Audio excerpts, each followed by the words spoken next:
इस वर्ष के जिन बच्चों के रिजल्ट आ गए हैं, रिजल्ट आने के बाद तुरंत ही अब चर्चा शुरू हो गई है बैक फार्म कब आएंगे। तो आप पहले ये समझ लें कि बैक फार्म आपके किस तरीके से आने वाले हैं और क्या सिस्टम है उसका। जो स्टूडेंट अपना सेमेस्टर में पढ़ रहे हैं उनके बैक फार्म उनके ज़रूर आएंगे, और उनके बैक फार्म का नियम ये है कि अगर उनका कोई ओड सेमेस्टर में बैक है, ओड सेमेस्टर में बैक है, तो वो अपना ओड सेमेस्टर में ही उसका बैक देंगे उसका। इसका मतलब है अगर किसी फर्स्ट सेम में बैक है, क्योंकि देखिए फर्स्ट, थर्ड और फिफ्थ या सेवन्थ ये आपके ओड सेमेस्टर होते हैं, और इवन सेमेस्टर का मतलब है यानी सम सेमेस्टर, जैसे कि 2 यानी सेकंड सेमेस्टर, आपका फोर्थ सेमेस्टर और आपका सिक्स सेमेस्टर, ये सभी आपके इवन सेमेस्टर हैं।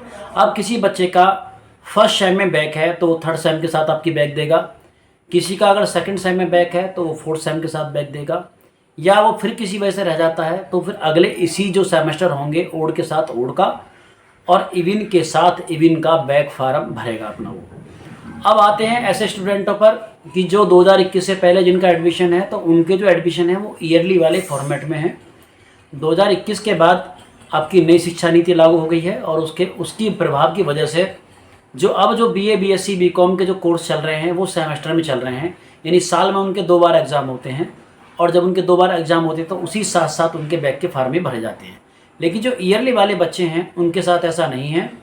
ईयरली वाले जो स्टूडेंट हैं, यानी जो वर्ष में जिनका एग्ज़ाम एक बार होता है, मैं उनकी बात कर रहा हूँ, उन बच्चों के साथ में उनका एग्ज़ाम एक बार होता है, तो उनके पहले फार्म बीच में निकलते थे जब यूनिवर्सिटी अपने बिल्कुल सिस्टम से चल रही थी। बीच में एक बार रिजल्ट आया, उसके तुरंत बाद बैक के फॉर्म हो गए और उनका रिजल्ट दे दिया इस तरीके से। लेकिन अभी समय नहीं बच पा रहा है इतना ज़्यादा, कोरोना की वजह से पूरा जो सत्र है वो डिस्टर्ब है पूरी तरीके से। तो मुझे नहीं लगता कि बैक के फार्म ईयरली यानी वार्षिक वाले बच्चों के बैक के फार्म अभी आएंगे बीच में हाल फिलहाल में। जो मेन एग्ज़ाम होंगे इस साल के, यानी नवंबर या दिसंबर में फार्म भरे जाएंगे आप लोगों के ईयरली वालों के, तो उसमें ही आपके बैक के फार्म आपके भरे जाएंगे। हो सकता है 1% बीच में आ जाए, तो आप भी ध्यान रखें उसका और हम भी ध्यान रखेंगे। जैसे ही हमें उसकी इन्फॉर्मेशन मिलेगी तो आप तक वीडियो ज़रूर पहुंच जाएगी इस चीज़ की। दूसरा ये ज़रूर समझ लें, आप किसी कैफ़े वाले से या किसी से कुछ प्रश्न पूछ रहे हैं बैक के बारे में कि आप सेमेस्टर में अगर हैं तो सबसे पहले उसे ये बताएं कि सेमेस्टर के बैक फार्म कब आएंगे, या आप अगर ईयरली वाले में हैं, आप अगर वार्षिक वाले कोर्स में हैं तो आप उसे ये बताएं कि हम ईयरली वाले कोर्स में हैं, हमारे बैक के फॉर्म कब आएंगे। क्योंकि कभी कभी क्या अब बच्चे बहुत कंफ्यूज हो रहे हैं, क्योंकि अभी जो ईयरली वाले स्टूडेंट हैं वो भी साथ साथ चल रहे हैं, जिनका अभी वो कोर्स पूरा नहीं हुआ है, उधर सेमेस्टर वाले भी साथ साथ चल रहे हैं बच्चे। तो इस सब से बच्चे बड़े कंफ्यूज हैं कि किसी का ईयरली किसी का सेमेस्टर वाइज। अगर आप सेमेस्टर में पढ़ रहे हैं तो आपका बैक फार्म सेमेस्टर में भरा जाएगा। अगर आप ईयरली वाले फॉर्मेट में हैं, जिनका अभी तक किसी वजह से कोर्स पूरा नहीं हुआ है या कहीं उनका बैक वैक आ गया है, तो उनका फार्म अपना ईयरली वाले में भरा जाएगा। कुछ स्टूडेंट ऐसे आ रहे हैं जो बहुत भ्रम में हैं कि उनका फार्म एक्स है। अब ये एक्स क्या है और बैक क्या है ये भी समझ लीजिए।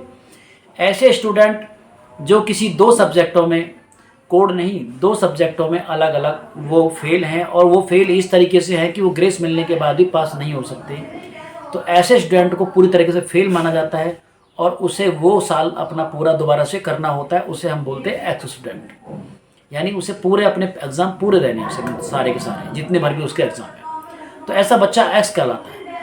एक्स वाले स्टूडेंट के फार्म बैक के साथ बिल्कुल नहीं भरे जाएंगे। एक्स का मतलब है कि आप सारे एग्ज़ाम देने वाले हो, आपको सारे एग्ज़ाम देने हैं। तो जब आपके मेन फार्म आएंगे एग्ज़ाम के, पूरे जो वर्ष में वार्षिक के हिसाब से होते हैं, या आप अगर सेमेस्टर में तो सेमेस्टर के हिसाब से होते हैं, तब आप अपना उसमें फार्म भर पाएंगे। एक्स वाले स्टूडेंट जो है अपना किसी बैक वैक के चक्कर में ना पड़े, उनका कोई बैक का फार्म नहीं भरा जाएगा। तो इस तरीके से ये जानकारी है आपके लिए, और इसे ध्यान में रखने के बाद ही आप अपने किसी से अपनी जानकारी लें, किसी कैफ़े वाले से या कहीं और से देखें, भ्रमित ना हो। सेमेस्टर वालों का एग्ज़ाम सेमेस्टर में होगा, चाहे वो बैक हो या एक्स हो आपका, और ईयरली वालों का एग्ज़ाम वो बैक हो या एक्स हो, वो ईयरली वालों के साथ होगा जब तक कि ये ईयरली वाले कोर्स पूरे नहीं होते। फिर आने वाले समय में सेमेस्टर ही बचेगा, उन सब बच्चों की क्लासें पूरी हो चुकी होंगी। और ये 2-3 दिनों से हमें प्रश्न बहुत आ रहा था, इसलिए वीडियो बनाई इस पर। मुझे उम्मीद है ये आपको काम आएगी, आपको अब जानकारी मिल गई होगी आपको कि जो इस बार के ईयरली वालों के, देखिए सेमेस्टर वालों के बैक फार्म तो ज़रूर आएंगे उनके, क्योंकि अभी आपका ओड सेमेस्टर के एग्ज़ाम फॉर्म कभी भी आ सकते हैं, इस महीने के लास्ट में आ जाने चाहिए। जिनका एडमिशन हो गया है फर्स्ट सेमेस्टर का, और थर्ड सेमेस्टर का उनके एग्ज़ाम फॉर्म आएंगे। अगर किसी का फर्स्ट थर्ड में आपकी बैक है तो आप अपना बैक फार्म भरेंगे, और जिनका नहीं है वो अपना मेन फार्म भरेंगे। इसी तरीके से जो ईयरली वाले बच्चे हैं उनके बैक फार्म आने की बिल्कुल उम्मीद ना के बराबर है। उनके फॉर्म नवंबर या दिसंबर में आएंगे। जब मेन फार्म भरे जाएंगे, एग्ज़ाम फार्म भरे जाएंगे, तभी उनका बैक फार्म के साथ साथ भरा जाएगा, क्योंकि इतना टाइम लगता नहीं यूनिवर्सिटी के पास है। हो सकता है 1% आ जाए, तो फिर वीडियो बना देंगे आपके लिए। देखने के लिए बहुत धन्यवाद। नमस्कार।